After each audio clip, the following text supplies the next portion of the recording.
Hey everyone.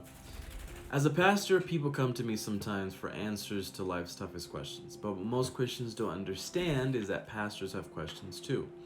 Me personally, I've asked the question, does God love me? And I hear a voice saying, no, why would God love me when blank? 3 years ago, if I had this question, I would probably go to my dad and ask him, does God love me? And we would have a conversation and he would respond and then we would continue with our lives.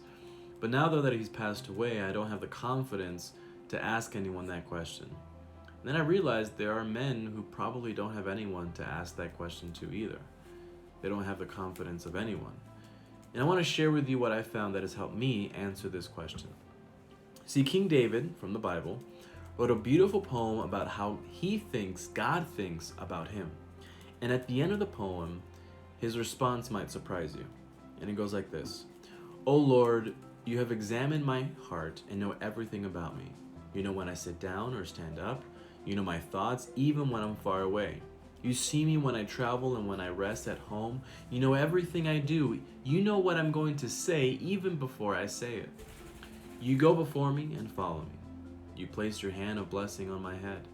Such knowledge is too wonderful for me to understand.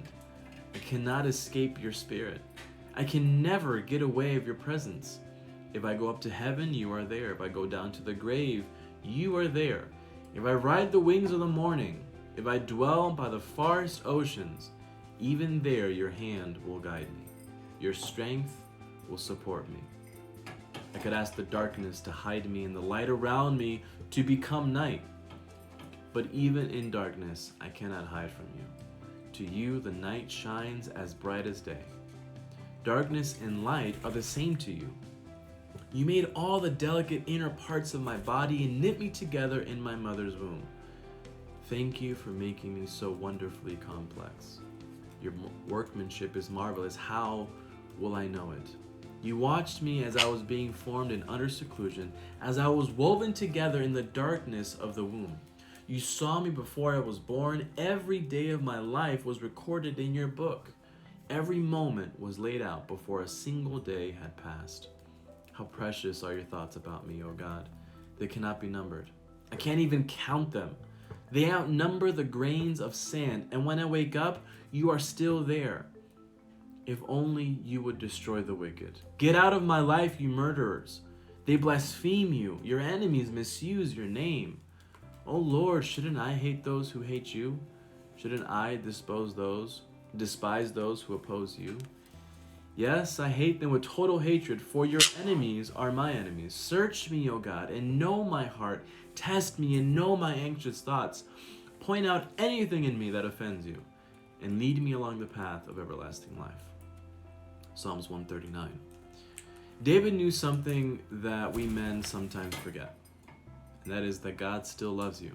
He formed you in your mother's womb, and he also leads your life. This God who knows all things and cares about you so much more than what you think. For David, his response to knowing how much God loves him was to join him in his fight against evil. For me to know that, yes, God still loves me, gives me the strength to keep moving forward in my life, to know that he has my back in the fight of life, and that gives me power. The reason why is because the devil wants to make you think that you're weak and unlovable. But God knows who you are. He knows everything secret and he knows everything open. Despite it all, he still loves you. The question I have for you is, how will you respond? Will you get the courage to fight evil alongside God? Or are you going to give up? I'm choosing to fight and keep moving forward because I know that the devil has lost. And I hope you choose today to have the courage. God bless.